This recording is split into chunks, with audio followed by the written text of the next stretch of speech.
షాద్ నగర్ వైపు ఉన్న మన స్వర్గసీమ వెంచర్లో ప్లాట్లు కొన్న వాళ్ళంతా సంతోషంగా ఉన్నారు. ఒక్కసారి విజిట్ చేయండి. ఇంట్లో ఉన్న వాళ్ళు సూపర్ హీరోస్ అవుతారు, లేకుంటే మీరు ఎంత సక్సెస్ ఉందో ఆ ఇంటికి అంతే పేరుంది కాబట్టి అనేది ఉంది కదా. కృష్ణ భగవాన్, రవితేజ, శివాజీ రాజా, వైఎస్ చౌదరి, గుణశేఖర్, డైరెక్టర్ గుణశేఖర్, వీళ్ళందరూ మా ఇంట్లో అద్దెకు ఉండేవాళ్ళు. నా ట్రస్పురం ఇంట్లో అక్కడ ఫ్రంట్ పోర్షన్ రెంట్లో మేము ఉండేవాళ్ళం, బ్యాక్ పోర్షన్లో వాళ్ళు ఉండేవాళ్ళు. అవుట్ హౌస్ ఒకటి ఉండేది, దాంట్లో గుణశేఖర్ ఉండేవాళ్ళు అనమాట. సో వీళ్ళందరూ అక్కడి నుంచే సినిమా ఇండస్ట్రీకి ఎంటర్ అయిన వాళ్ళు. సో అందరూ పెద్దవాళ్ళు అయ్యారు, చాలా పెద్దవాళ్ళు అయ్యారు. అది చాలా సంతోషం. నన్ను ఇప్పుడు చూసిన రవితేజ మా ఇంటి ఆవిడండి, మా ఇంటి ఆవిడండి అంటాడు అనమాట. అంటారు అందరూ, మా ఇంటి ఓనర్ అండి, అక్కడి నుంచే నేను ఈ పొజిషన్కి వచ్చాను అంటాడు అనమాట. చాలా సంతోషంగా ఉంటుంది. లైక్ ఈ స్టిల్ యాజ్ ఆ ఫీల్ ఉంది కదా, మనం అక్కడి నుంచి మా కెరీర్ స్టార్ట్ అయింది. ఆల్బమ్తో తిరిగేవాళ్ళు కదా పాపం. అక్కడ అప్పుడంతా సినిమా ఇండస్ట్రీ అది ఫోటో ఆల్బమ్ తీసుకునే వెళ్ళి వేషాలు అడిగేవాళ్ళు. ఫ్రమ్ దేర్ టు వేర్, అక్కడి నుంచి ఇక్కడ. సో నైస్ కదా ఆ టైంని, అప్పటి డేస్ని ఇప్పటికీ గుర్తుపెట్టుకొని చెప్పుకోవడం అంటే. కృష్ణ భగవాను చెప్తారు, శివాజీ రాజా నన్ను చూసినా చెప్తాడు, అమ్మ ఎలా ఉన్నారా, ఇదిరా ఇల్లు ఏం చేశారా, ఫ్లాట్ కట్టేసా, ఫ్లాట్ కట్టేసి ఎందుకురా, లేదు ఇప్పుడు పెళ్ళంతా అయిపోయింది కాబట్టి అమ్మ ఇచ్చేస్తారు అది ఫ్లాట్స్కి, ఇప్పుడు ఫ్లాట్ ఒకటే ఉంది అక్కడ. అలా like they remember me, like they remember my house. నన్ను రిమెంబర్ చేస్తారు ఎందుకంటే నేను సినిమా ఇండస్ట్రీలో వాళ్ళతో పనిచేస్తున్నాను, వాళ్ళని బాగా మాట్లాడుతున్నాను. మా ఇల్లు ఆ ట్రస్పురం house, it's old house actually. పాత ఇల్లు కొన్నారు అమ్మ, అది డెమాలిష్ చేసి యాక్చువల్లీ కట్టాలనుకున్నారు.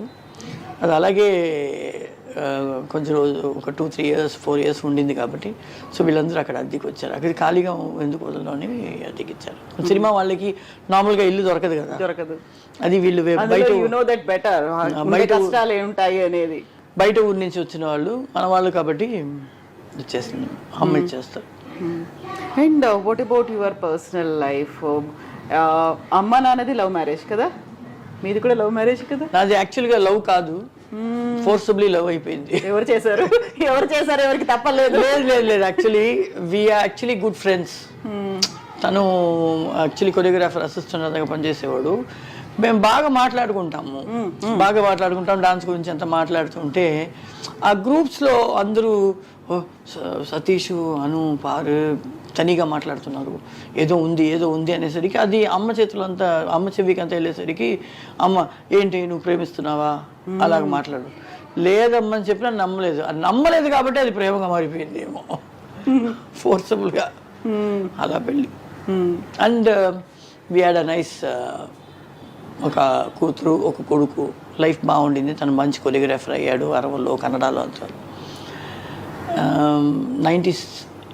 87లో మ్యారేజ్ అయింది. 96లో ఆయనకి పెద్ద యాక్సిడెంట్ అయింది, హెడ్ ఇంజరీ, అండ్ ఈ lost his memory and totally ఈ వాస్ అ వెజిటబుల్. లైక్ ఒక బిడ్డని కని ఇంటికి తీసుకెళ్తున్నాడు, ఏమీ తెలియదు.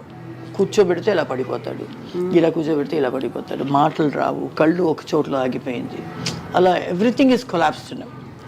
సో అక్కడి నుంచి నేను కొంచెం ఇండస్ట్రీకి దూరం అయ్యి ఆయన్ని చూసుకొని, పిల్లల్ని చూసుకొని, ఎందుకంటే మనకి చాలామంది చెప్తారు నీలాగా ఎవరు చూసుకోరు, లైక్ ఆయనకి బాత్ ఇవ్వడం కానీ, బాత్రూమ్ వెళ్తే వాష్ చేయడం కానీ, ఫుడ్ తినిపించడం కానీ, ట్యాబ్లెట్స్ ఇవ్వడం కానీ, everything I was in this life. And ఆయనకి వాకింగ్ ప్రాక్టీస్, టాకింగ్ ప్రాక్టీస్ అన్నీ నేర్పించి మెమరీస్ తీసుకురావడం కానీ. ఈ వాస్ 11 years లైక్.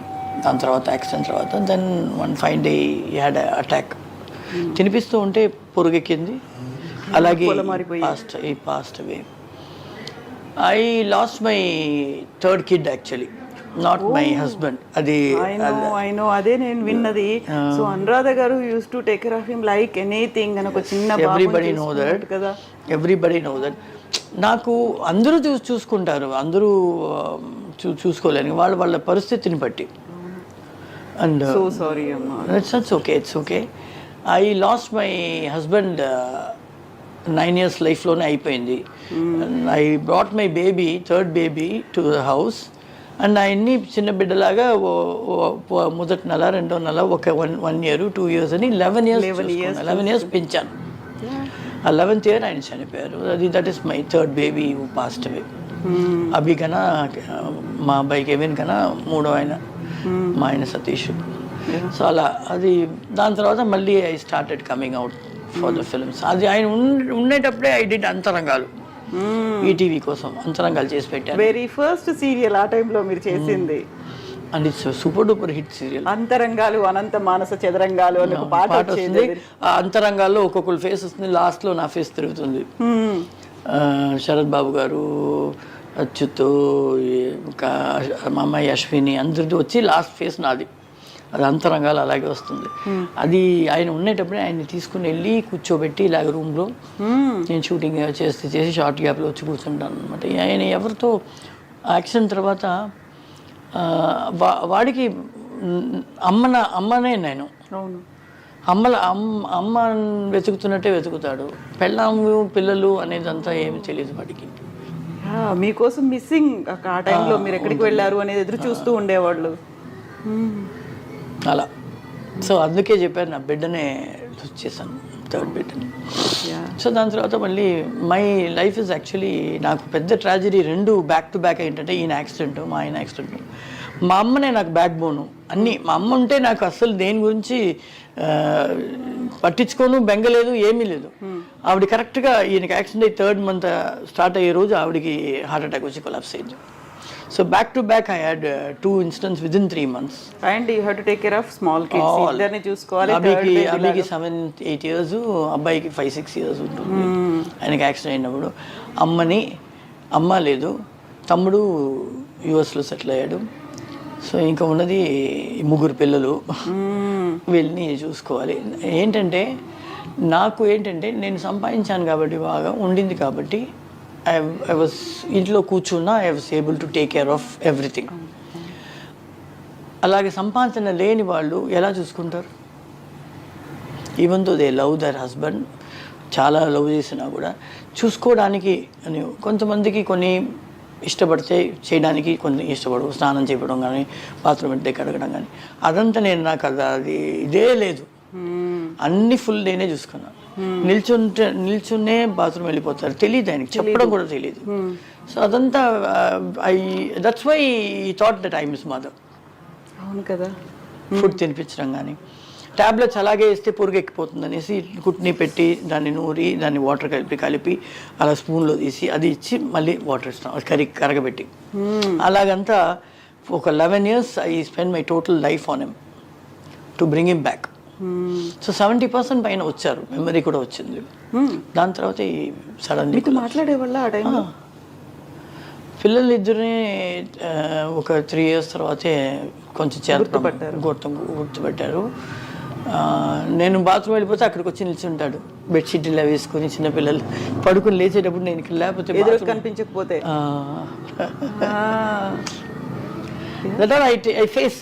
నేను తొందరగా ఏడను, దేనికి తొందరగా బాధపడను. వచ్చిందా సరే ఫేస్ చేద్దాం, లెటస్ ఫేస్.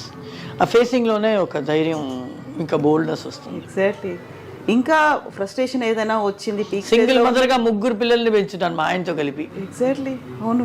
ఆ టైంలో ఇంకా కోపం వస్తే ఉన్నాడు కదా దేవుడిని, ఆయన ఏమైనా అనొచ్చు కదా. అలాగే డెవలప్ అయిందా? ఎంతో గొడవ, ఆయనతో గొడవ పెట్టుకోవచ్చు. యాక్చువల్లీ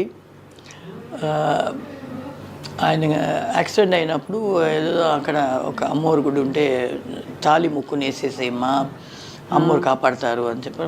ఎందుకంటే 48 hours, మళ్ళీ 48 hours అంతా క్రిటికల్లోనే పెట్టారు అపోలోలో.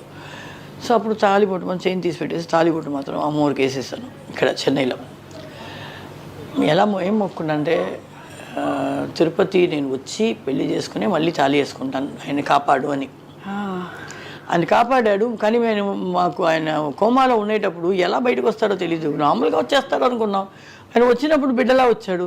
11 years అలా చూసుకుని ఆ 11th year వెళ్ళి ఆయన చావడానికి 1 week ముందే ఆయన్ని తీసుకెళ్ళి కళ్యాణం చేయించి దేవుడికి తాళిబొట్టు పెట్టి అక్కడ వేసుకున్నాను. వచ్చి 1 వారం కూడా నాకు నిలవలేదు. 11 years అలాగే ఉన్నారు మీరు. ఆయన తర్వాత వెళ్ళారు. He's going to come back, చాలా స్ట్రాంగ్ గా వస్తున్నాడు. 75% పైన వచ్చేసాడు కదా, ఇంకేం ఉంటాడు, మనకు తోడు అయిపోయాడు మళ్ళీ అని అనుకుంటే ఇటు కేమ్ బ్యాక్. మేబీ నువ్వు తీయాలి, ఆయన వెళ్ళిపోతున్నాడు, నువ్వు అది వేసుకుని తీయాలి అని కూడా నన్ను పిలిపించి అది చేయించాడో ఏమో తెలీదు. That is life. Yes, I have to take it out no when is gone. Actually జనాలకి ఈస్ మై హస్బెండ్ కదా, అవును. అలా. వెరీ సారీ అండి for asking you all these things. అదంతా నేనేమి మనసులో పెట్టుకోనండి. I everyday think about him. I have his nice photograph. దీపం పెడతాం. Is always with me. My mother also is always with me. నాకు అది I'm so attached to my mother and Satish also. Yeah. So ఇండస్ట్రీకి సంబంధించి చూస్తే మీకున్నటువంటి very close friends ఎవరు ఉండేవాళ్ళు? ఎవరితో అయినా ఏమైనా షేర్ చేసుకోవచ్చు అనుకున్నట్టుగా? శాంతి ఉంటుంది, డిస్కో శాంతి. తను ఉండింది. తను చాలా క్లోజ్ మాకు, చెల్లిలాగా, నాకు చెల్లిలాగా. ఓకే. సో నేను ఒకవేళ ఎక్కడైనా అవుట్డోర్ షూటింగ్ గిటింగ్ వెళ్తానంటే అబ్బి నీకు ఏమైనా తీసుకెళ్ళి వాళ్ళ ఇంట్లో వదిలేసి కూడా వెళ్ళిపోతాను, వాళ్ళ మమ్మీ ఉంటారు చూసుకుంటారు. అలా శాంతి చాలా క్లోజు. సిల్క్ మంచి ఫ్రెండ్. షకీలా ఉంది, షకీలా కూడా అక్క అక్క అని మాట్లాడుతుంది. కొంతమంది రాధా బాగా మాట్లాడుతుంది, అంబికా రాధా, వాళ్ళిద్దరు బాగా మాట్లాడతారు. వెనక అందరూ hi bye okay okay friends. ఇందులో కొంచెం బాగా క్లోజ్గా అంటే శాంతిను, సిల్క్ కొనేటప్పుడు సిల్క్ కొంచెం. ఇప్పుడు షక్కి కూడా అప్పుడప్పుడు ఫోన్ చేసి అక్క ఎలా ఉన్నారు కా, ఇది కా, ఈ ప్రాబ్లం జరుగుతుంది నా లైఫ్లో, ఇది. నేనే ఫోన్ చేసి ఏంటి ఫోన్ చేయలేదు, నేను చాలా బిజీ, ఏంటి లేదక్క అంటుంది. ఏంటి లేదక్క నేను చేస్తేనే మాట్లాడతావా అని. అలా అలాంటి ఫ్రెండ్. ఎక్కువ క్లోజ్ అంటే నా సిస్టర్ లాసే ఎక్కువ నాకు క్లోజ్. మా ఆయన వాళ్ళ సిస్టర్స్ ఇద్దరు, ముగ్గురు సిస్టర్స్. పెద్దక్క వయసులో బాగా పెద్దది కాబట్టి తనతో ముగ్గురు పెద్దగా మిగతా ఇద్దరు వచ్చేసి రావే పోవే ఏంటి ఎవ్రీడే వీడియో కాలింగ్, ఒక గ్రూప్ ఫామ్ చేసుకుని మా ఇంట్లో ఇవ్వంట, నేను ఇక్కడ షూటింగ్లో ఉన్నా, ఇలా మాట్లాడుకుని. Okay, like that. That's great. ఇక్కడ సిల్క్ స్మిత గారు సడన్గా సూసైడ్ చేసుకున్నారో, ఎలా చనిపోయారో తెలియదు. డిస్కో శాంతి గారికి శ్రీహరి గారు కూడా అలాగే పోయారు. కొన్ని సాడ్ స్టోరీస్ అనేవి ఉంటాయి కదా. మాకే చాలా సాడ్ స్టోరీస్ ఎందుకు వస్తున్నాయో తెలియట్లేదు. ఇప్పుడు చూస్తే మేము డైవర్స్ చేసుకోలేదు, హస్బెండ్ వద్దని వదులుకోను లేదు. కానీ దేవుడు ఎందుకో మాకు మాత్రం ప్రాప్తం ఇవ్వట్లేదు, అది అర్థం కావట్లేదు. లక్ష్మి గారు ఒక ఇంటర్వ్యూలో చెప్పారు తమిళ్లో, సినిమా ఇండస్ట్రీ గురించి అందరూ వేరే వేరేలాగా మాట్లాడతారు, అన్నీ ఉంది, కానీ మాకు కూడా ఒక కన్నగి ఉంది. కన్నగి అంటే షీస్ తమిళ్లో ఒక స్టోరీ ఉంది, కన్నగి కోవలన్ అని. హస్బెండ్ కోసం మధురైనే మంటలో పెట్టేస్తుందంట హస్బెండ్. సతీ సావిత్రి లాగా. సో సత్య సావిత్రి లాగా ఒక ఆర్టిస్ట్ ఉంది మాకు కూడా చెప్పుకోవడానికి ధైర్యంగా, అనురాధ అంటారు. ఓ దట్స్ గ్రేట్ కాంప్లిమెంట్ అమ్మా, నిజంగా. అందుకే శాంతి కూడా చెప్తుంది, అక్క అది శాంతి కూడా చెప్తుంది, అను నేను ఎవరిని అలవ్ చేయను, నిన్ను మాత్రమే ఇంట్లో అలవ్ చేస్తాను, నీ మీద మాత్రమే నాకు నమ్మకం ఉంది అంటుంది. ఎవరు చేసినా మా ఇంటికి రారు, ఏ లేడీ ఆర్టిస్ట్ మా ఇంటికి రారు, నువ్వు మాత్రం 24/7 ఎప్పుడు వెళ్ళి కొట్టినా నీకు ఇల్లు ఓపెన్ ఉంటుంది.